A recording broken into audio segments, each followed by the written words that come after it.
What's going on, ladies and gentlemen, boys and girls, children of all ages? Welcome to today's installment of Renegades Reviews. I am the Renegade J.J. Williams, here to bring you my thoughts on yet another horror movie. The final official installment in the Freddy Krueger saga, the Nightmare on Elm Street franchise. I say official because it is the last one that had Robert Englund in the role of Freddy Krueger. It was also the last official entry in the Friday the 13th franchise before both franchises were rebooted. We already discussed the Friday the 13th remake. Tomorrow I'm going to discuss the Nightmare remake. But today I'm talking about Freddy versus Jason. The long-awaited movie that had been over a decade in the making. Between Paramount trying to get the rights or New Line trying to get the rights, and neither franchise wanting their guy to look like a complete wimp. This movie was a good 10 to 15 years in the making, being released in 2003. The general synopsis is Freddy Krueger and Jason Voorhees return to terrorize the teenage population, except this time they're out to get each other too. This movie starred Ken Kirzinger as Jason Voorhees, replacing Kane Hodder. Robert Englund, of course, is Freddy Krueger. You had Kelly Rowland from Destiny's Child in here, in her acting debut. Jason Ritter, Brendan Fletcher, Monica Keene, Paula Shaw in the role of Pamela Voorhees instead of Betsy Palmer. This movie really had pros and cons for me.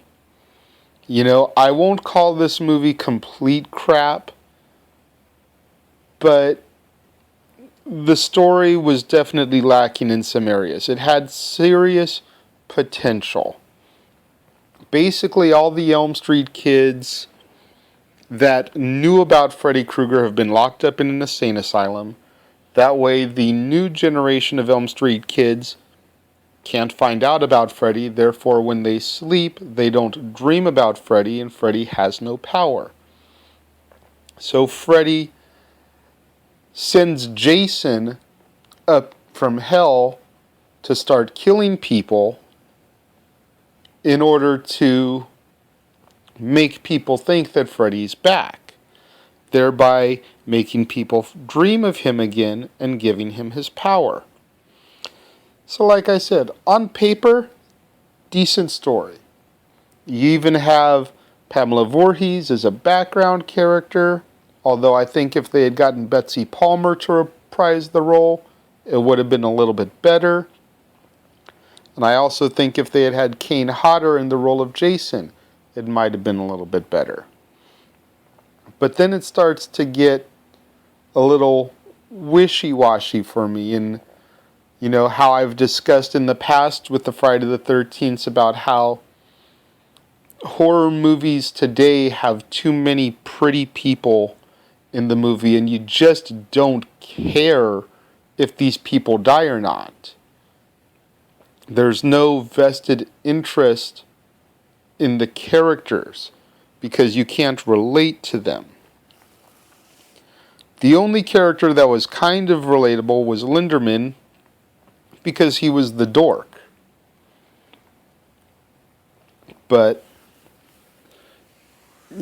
all in all, I would consider it a moderate movie.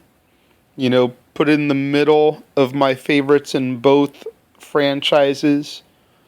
Because once Freddy gets his power back and then brought into the real world like he's been done so many times before, that's when it really starts to get good, in my opinion, because that's when you start to get more of the Freddy and Jason interaction, which is like maybe the last 30 minutes of the movie, to be completely honest.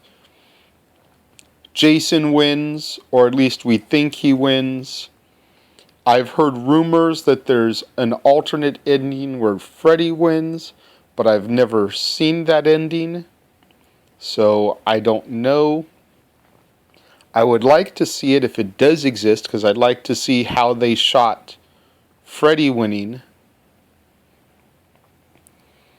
There's been talks about Robert Englund wanting to resurrect Freddy Krueger to do a Freddy versus Michael Myers movie now. That would be interesting to see, I think. What do you guys think about Freddy versus Jason? Did you enjoy it? Did you not enjoy it? Do you think Freddy should have won? Are you glad that Jason won? Let me know. Leave your thoughts in the comment box below. Let me know what movies you want me to review as we continue our road to Halloween here on the Casa D18 Studios channel. And until tomorrow, when I discuss the final Nightmare on Elm Street movie, the Nightmare on Elm Street reboot, I am the Renegade JJ Williams, and I will talk to you guys all once again tomorrow here on the Casa D18 Studios channel.